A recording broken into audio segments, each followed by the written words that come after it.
Now, I know that today is graduation Sunday for a lot of people, so I look around at the number of people that have shown up today, and I have to say simply amazing. And I really do, because that's my title, Simply Amazing.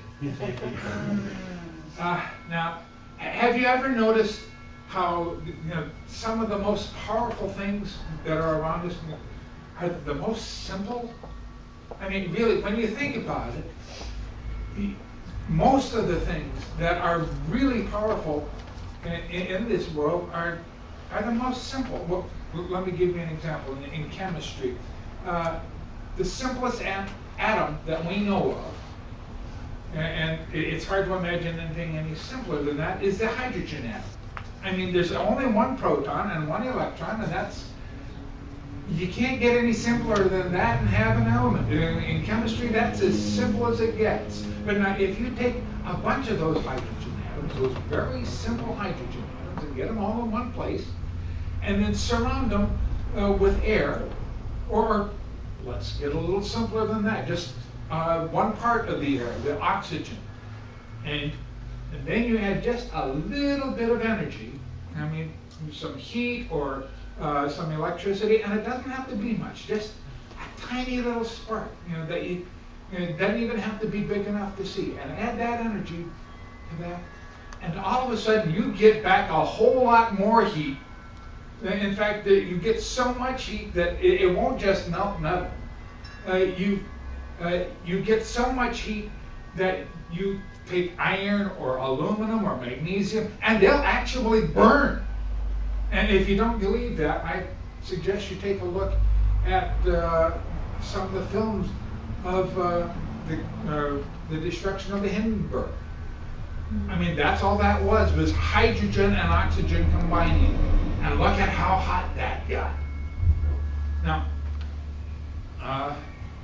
it's the simple things that are really powerful. In fact, I would go so far as to say that if you want to get into real power, you've got to get more and more simple. And you don't need complexity at all. In fact, you only need complexity to reduce the power you have to the point where you can control it. Now, let me give you another example. Let's get away from chemistry and look at biology. Now, if I were to ask you, what is the biggest life form on this planet? Now, most of you would, I'd be willing to bet that most of you would immediately think of a whale. And some of those people would go a little bit further and specify a blue whale, because that's the biggest animal that has ever lived on this planet. It's bigger than any dinosaur. Wow.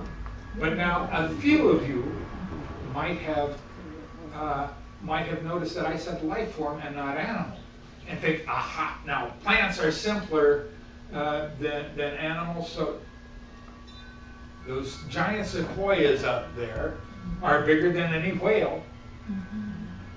And you'd be on the right track, but you haven't gotten simple enough yet. The largest single organism anywhere on this planet that we know of is a fungus that lives in Oregon. It has been guesstimated at about, 2.4 miles long, and covers about 3.7 square miles. Now, this fungus, like any fungus, it's very simple. You don't need a whole lot of specialized cells, and what few specialized cells they do have in a fungus are mainly involved with reproduction. But now, even at that, you still haven't got anywhere near the simplicity of bacteria and other single-celled organisms. And if you don't think a single-celled organism can be powerful, I want to warn you not to find out you're wrong by catching malaria. I mean, that will change your mind all about single-celled organisms all over the place. But even then, even more powerful and simpler than that is a virus. I mean, it's like a cell stripped of everything but its DNA. Just that little, it's so small, most ordinary microscopes can't even see them. But a virus like that, you want to talk about powerful? If you haven't been listening to all this talk about Ebola, maybe you don't believe how powerful just this very simple little piece of DNA can be. So the simpler you get, the more powerful you get. Now, what I get for having complex notes. So how do we go applying this principle to our lives? Do we get rid of all of our old labor-saving devices and return to a simpler time? I really hope not.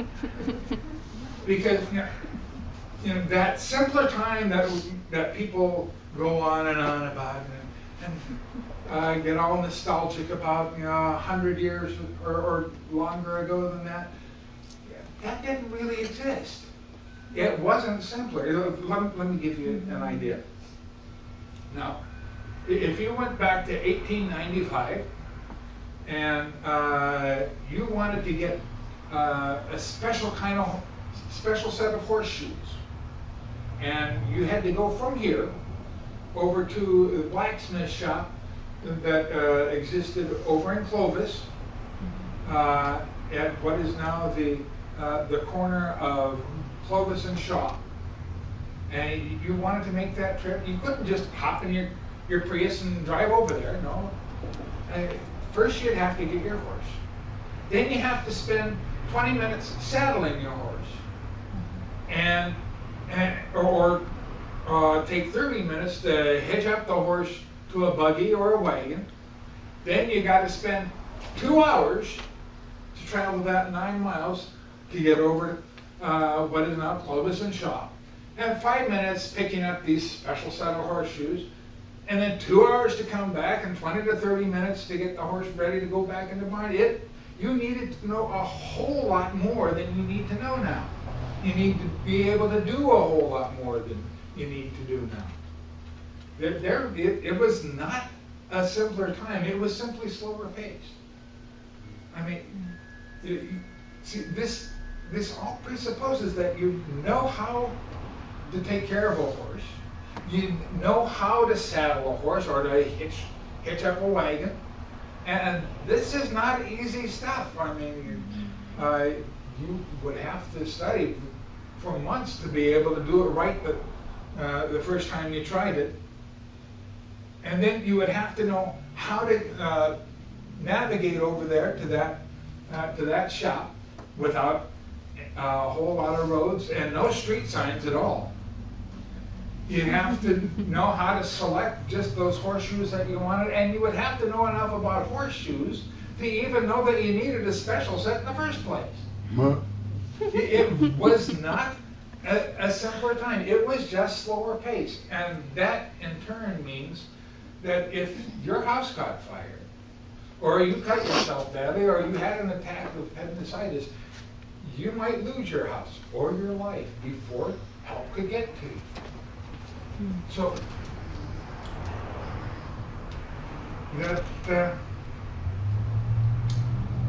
I am now about to impart to you some wisdom as to how to improve your state on this earthly plane by getting simpler. And I can just hear, I said, wait a second, you just told us that we can't get rid of all of our gadgets. That doesn't do the trick. So, all right, wise guy, give us this great wisdom. How do we make our lives simpler? The trick is, you don't make your life simpler. Take the time to appreciate and notice the simple things in your life. Yeah, I could. Now, here's an example for you. Now, I like food. I like food a whole lot, and it shows. In fact, I like food so much that, you know, if I let myself, I'm going to eat much more than I need, and then I have to work so hard to get rid of the extra weight I put on. But by taking time to appreciate things, well, let me be a little bit more specific.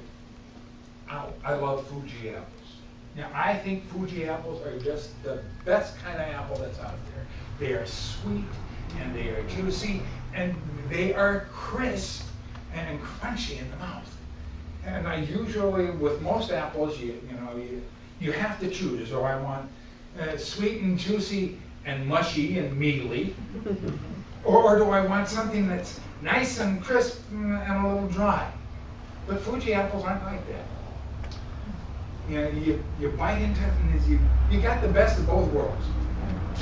But now, if I would just take the time with every Fuji I bite into and just really appreciate that sweet taste in my mouth and feel the crunch of each time I chew that, and just, there's so many benefits to that. Not only do I get to really revel in that delicious taste and texture, I also find I can be satisfied with just one Fuji, or maybe two.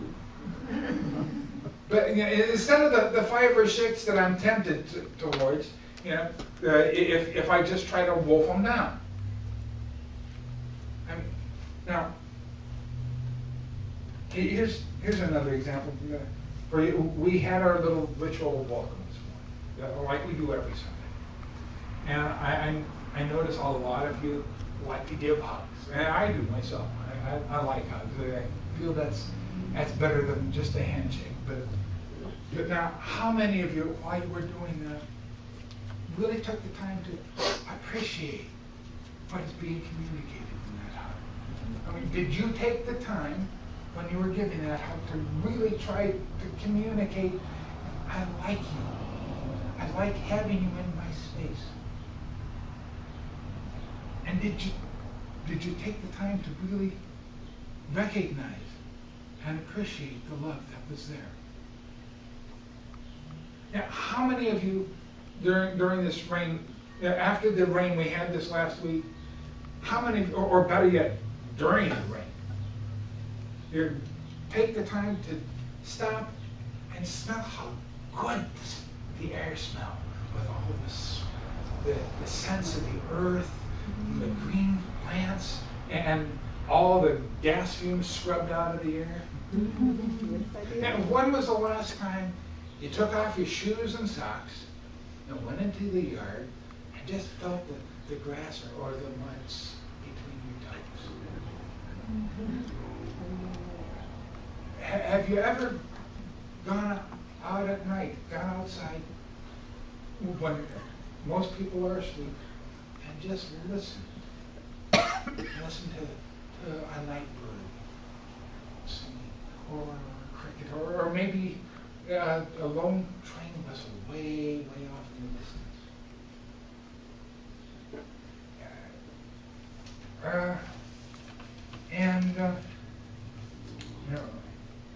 On one of the really hot days that we had this last winter, did you get yourself a bottle of ice cold water, take just a little sip so that you could feel the delicious, cool winds go all the way down there? Now, I have a challenge for you. Tonight, I dare you, take a little time from whatever you're doing, go outside and just walk around and notice a few things around you. Now, I don't mean just look at the sky. I mean, take the time to really notice what a beautiful sunset it is. Take the time to notice how tall and how full of life the trees are. And you'll be amazed at how much you get back from that. These are just simple things, but they have the power to ground us and to lift us up. And I could go on and on and on like this, but I'm reminded of the story of the scholar. It was having a great week. I mean, not only had he married this beautiful woman, but he got invited to give his first public speech on his philosophy of learning and of teaching. And so he's there, and as he's going up to get up on the stage, his new bride hands him a piece of paper. It's been folded in half, and he takes a look at it, and he sees this word "kiss," and he just inspired, and he starts talking and as he looks out over the audience, he sees her blowing little kisses at him every now and then, and he's so inspired. He gives the best, the most exhaustive, the longest speech he has ever given in his entire career. And as he comes back down off the stage, his wife, did you read the note at all? I said, yes. And I was so inspired by all these kisses that you were giving me. Said, did you open up the note and read it? He opens it up, and what he saw as kiss was really keep it simple, stupid. But rather than appear simple-minded to you right now, I'm going to quit quit talking and just remind you to take the time to really appreciate and be grateful for the simple things in your life. And you will find that they are simply amazing. Amen.